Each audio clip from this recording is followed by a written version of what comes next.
Hey y'all, Angelique Michelle here, and I'm back with another video. And in this video, I'm going to be sharing my top tips for finding accommodations in Shanghai. So stay tuned.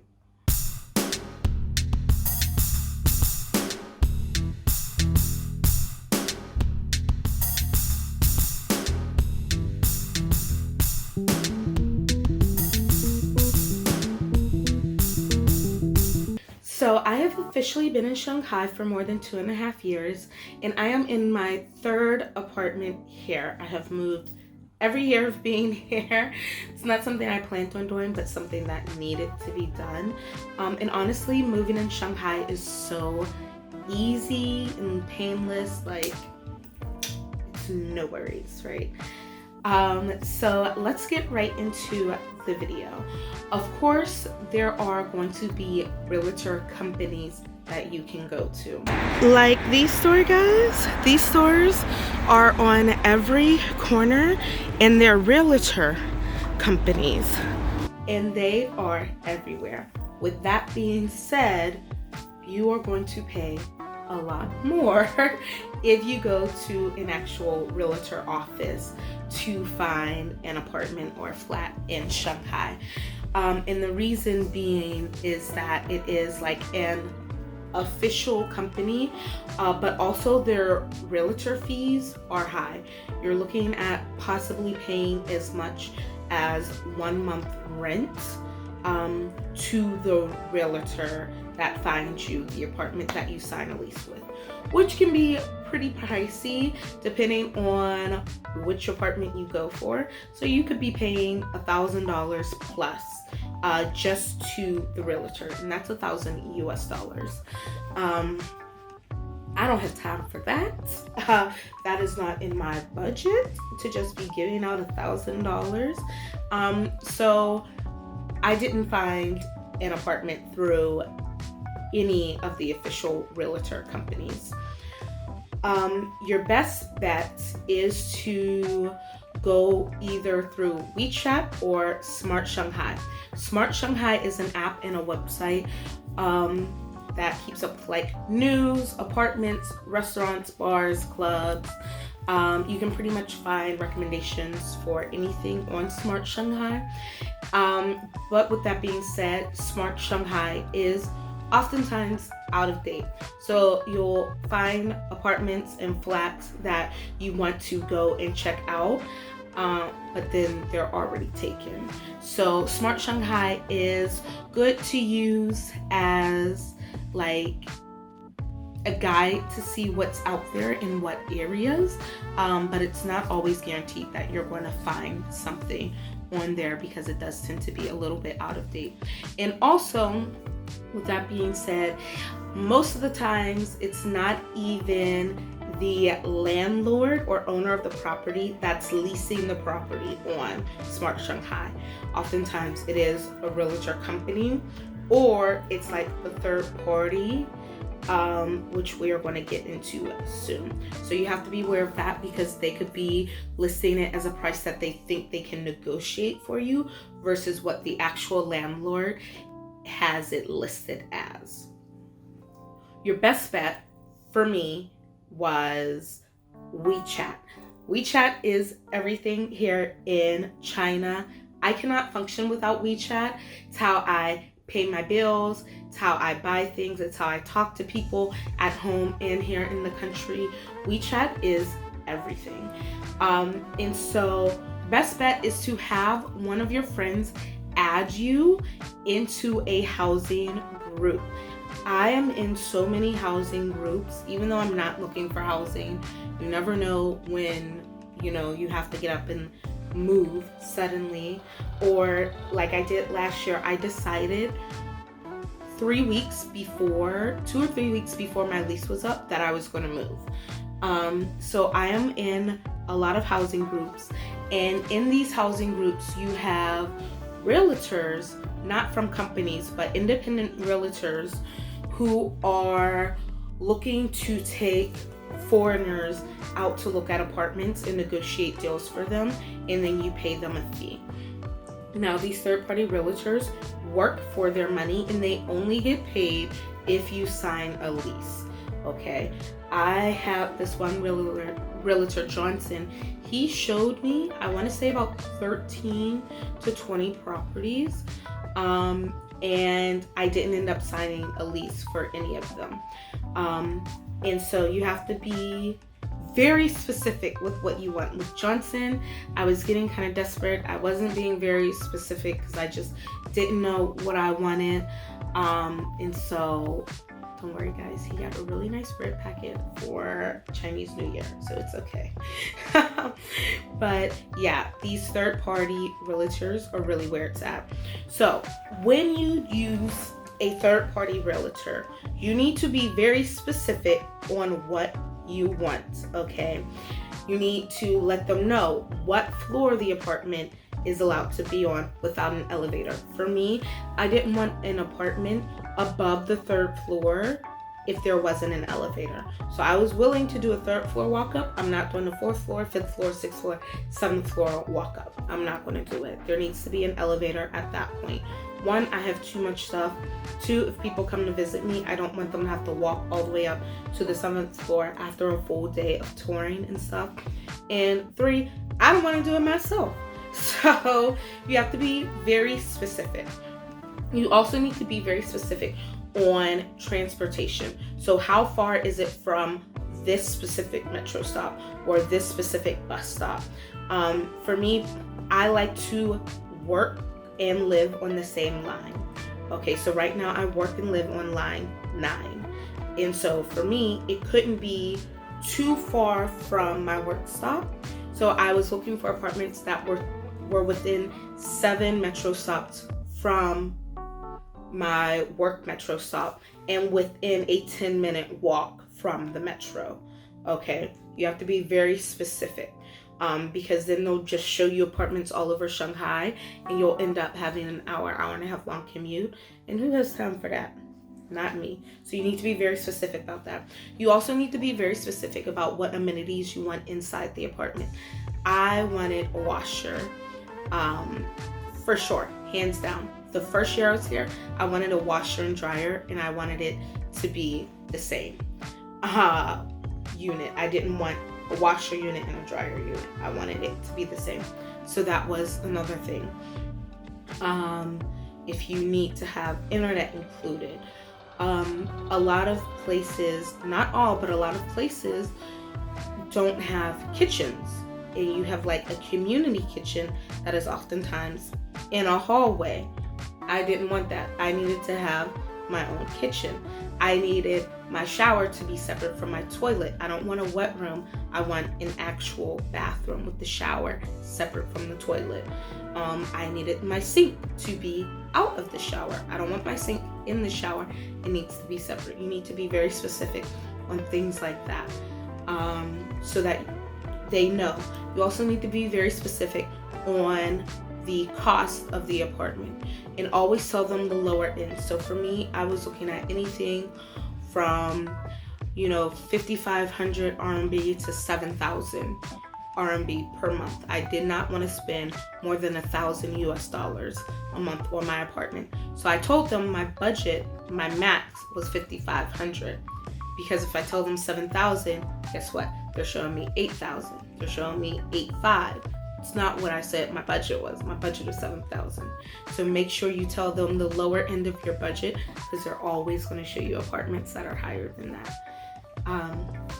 So that's another thing that you need to be specific on. Always look at photos and videos before you even agree to a visit. Okay, that is key.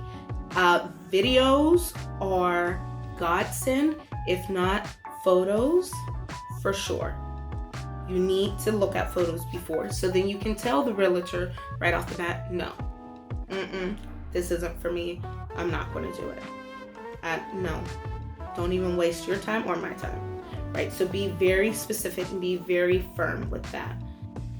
So you're ready to sign your lease. Okay, you need to create a WeChat group between you, your realtor, and your landlord. Most of the times, your landlord will not speak English, but your realtor will. Your realtor, even though you pay them that one-time fee for finding you this apartment, your realtor is yours until you move out. Okay, so my realtor helped me get my locks changed. When I couldn't get into the building, I called him. He contacted the landlord. My realtor helps me if I have like plumbing issues, like they help you register with the police. Your realtor is your lifeline because your landlord does not know English. Okay, my realtor helped me with like the internet, told me where I needed to go. Your realtor is really there to make sure that this transition is as smooth as possible. And your realtor, you should be paying anywhere between 15 to 35% of your first month's rent. That is like their finder's fee. If you're paying more than that, that's between you and your God, okay? But it should be between 15 and 35%. And that's actually not a lot depending on what your rent is. So make sure you create that WeChat group, and then that way you're all in there together, and there's like proof of if like anything happens, you're contacting them both, and you can be in constant communication with each other. And it's always nice to have that backup. Another thing, take photos and videos before you move in if there's any damage in the apartment. Like if there's a scuff on the wall, if the table's a little dinged up. Just to be on the safe side, because the landlord will try to deduct your security deposit. Like, oh, you owe me $600 for this, you owe me $1,000 for this, and it's like, honey, it was like that when I moved in. Here's the proof. That's what you need, just to be on the safe side. For the most part, everything runs smoothly. That has been my experience. Knock on wood. But yeah, it's always good to have that just as backup, and that's for anywhere, not just in Shanghai. Also, it is common in Shanghai to pay rent 2 to 3 months at a time. So my first 2 leases, I paid rent every month. But this lease that I'm currently on, I pay rent every other month. And so I pay 2 months at a time, and my security deposit is only 1 month's rent. The first lease that I had, security deposit was 2 months rent because I was only paying once a month. The second place, I just lucked out. I told them I was only going to pay every month, and they said okay, and they only asked for 1 month's rent as a security deposit. So it is normal. My friend pays every 3 months, and I'm just like, I can't commit to that, because what if I gotta go? What if I gotta go? I'm not trying to break my lease and then like you got all my money. Can't do it. So it is common. If it's something you're comfortable with, cool. If not, try to negotiate or sign a lease somewhere else. Another tip that I want to say is for any Black people looking to move to Shanghai. Unfortunately, there are cases where landlords do not want to rent to Black tenants. This has happened to me before. Everything was good. I was actually on my way, on the metro, on my way to go sign a lease, and the realtor called me and said that the landlord didn't want to lease to a foreigner, which wasn't the case when I had spoken to them 2 days before. They found out I was Black, didn't want to rent to a Black tenant, and so I had to find somewhere else, which sucked at the time because I really liked that place, but it is what it is. You know, you can't change. It is what it is. The cost of moving in Shanghai, super cheap. I moved into this apartment, 300 RMB, which is $45 US. One guy came. I was living on the 3rd floor, so he came to the 3rd floor walk up.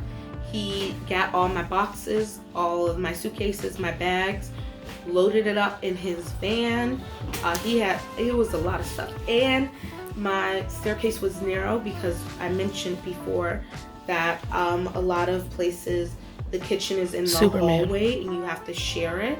So like the staircases were very narrow. You can see it in one of my previous videos.